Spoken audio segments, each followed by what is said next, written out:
ವಿಧಾನ ಪರಿಷತ್ತಿನಲ್ಲಿಂದು ಕಲಾಪ ಆರಂಭವಾಗುತ್ತಿದ್ದಂತೆ ಪ್ರತಿಪಕ್ಷಗಳ ಸದಸ್ಯರು ಕಪ್ಪು ಪಟ್ಟಿ ಧರಿಸಿ ಪ್ರತಿಭಟನೆ ಮುಂದುವರೆಸುವ ಮೂಲಕ ಸಚಿವ ಬಿ ನಾಗೇಂದ್ರ ಅವರ ರಾಜೀನಾಮೆಗೆ ಆಗ್ರಹಿಸಿದರು. ಈ ಸಂದರ್ಭದಲ್ಲಿ ಸಭಾಪತಿ ಸಲೀಂ ಅಹಮದ್ ಸುಗಮ ಕಲಾಪಕ್ಕೆ ಅವಕಾಶ ಮಾಡಿಕೊಡಿ, ಪ್ರತಿಭಟನೆ ಬಿಟ್ಟು ಚರ್ಚೆಯಲ್ಲಿ ಭಾಗವಹಿಸಿ, ಪ್ರಶ್ನೋತ್ತರ, ಶೂನ್ಯ ವೇಳೆ ಇನ್ನಿತರ ಕಾರ್ಯಕಲಾಪಗಳು ನಡೆಯಲು ಅವಕಾಶ ನೀಡಬೇಕು ಎಂದು ಮನವಿ ಮಾಡಿದರು. ಕಳೆದ 4 ದಿನಗಳಿಂದ ಪ್ರತಿಪಕ್ಷಗಳ ಪ್ರತಿಭಟನೆಯಿಂದ ಸುಗಮವಾಗಿ ಕಲಾಪವನ್ನು ನಡೆಸಲು ಆಗುತ್ತಿಲ್ಲ. ತಮ್ಮಲ್ಲಿ ಪರಿಪರಿಯಾಗಿ ಬೇಡಿಕೊಳ್ಳುವೆ. ರಾಜ್ಯದಲ್ಲಿ ಬರ, ಇನ್ನಿತರ ಹಲವು ಸಮಸ್ಯೆಗಳಿವೆ. ಅದರ ಬಗ್ಗೆ ಚರ್ಚೆಗೆ ಅವಕಾಶ ಮಾಡಿಕೊಡಿ ಎಂದು ವಿನಂತಿಸಿದರು.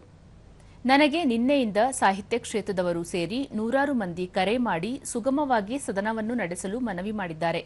ಆದರೆ ನಿಮ್ಮ ಹಠಮಾರಿ ಧೋರಣೆಯಿಂದ ಸದನ ನಡೆಸಲಾಗುತ್ತಿಲ್ಲ ಎಂದು ಹೇಳಿದರು. ಪ್ರಶ್ನೋತ್ತರ, ಇನ್ನಿತರ ಕಲಾಪಗಳಿಗೆ ಅವಕಾಶ ಕೊಡಿ. ನಿಮ್ಮ ಎಲ್ಲಾ ಪ್ರಶ್ನೆಗಳಿಗೆ ಸೂಕ್ತ ಉತ್ತರ ನೀಡಲು ಸಂಬಂಧಪಟ್ಟ ಸಚಿವರಿದ್ದಾರೆ ಎಂದು ವಿನಂತಿಸಿದರು. ಪ್ರತಿಪಕ್ಷಗಳ ಸದಸ್ಯರು ಸಚಿವ ನಾಗೇಂದ್ರ ರಾಜೀನಾಮೆಗೆ ಆಗ್ರಹಿಸಿ ಪ್ರತಿಭಟನೆ ಮುಂದುವರೆಸಿದರು. ಪ್ರಾಮಾಣಿಕ ಪ್ರಯತ್ನ ಮಾಡ್ತೀನಿ. ಆದರೆ ಇಡೀ ರಾಜ್ಯದಲ್ಲಿ ಗಮನಿಸ್ತಾ ಇದ್ದಾರೆ. ಎಲ್ಲ ಬೆಳಿಗ್ಗೆ ನಮ್ಗೆ ನಿನ್ನೆ ಸಾಯಂಕಾಲ ಬೆಳಿಗ್ಗೆವರೆಗೂ ನೂರಾರು ಕರೆ ಬಂತು. ಕೆಲವರು ನಮ್ಮ ಬೇಜಾರು ಪಡ್ಕೊಂಡ್ರು, ನೀವು ಯಾಕೆ ವಿರೋಧ ಪಕ್ಷದ ಮಾತಾಡ್ತಾ ಇಲ್ಲ, ಯಾಕೆ ಹಿಂಗ್ ನಡೀತಾ ಇದೆ, ಬರ ಇದೆ, ನೀರಿನ ಸಮಸ್ಯೆ ಇದೆ, ಹಲವಾರು ವಿಚಾರಗಳು ಚರ್ಚೆ ಮಾಡಬೇಕಾಗ್ತದೆ.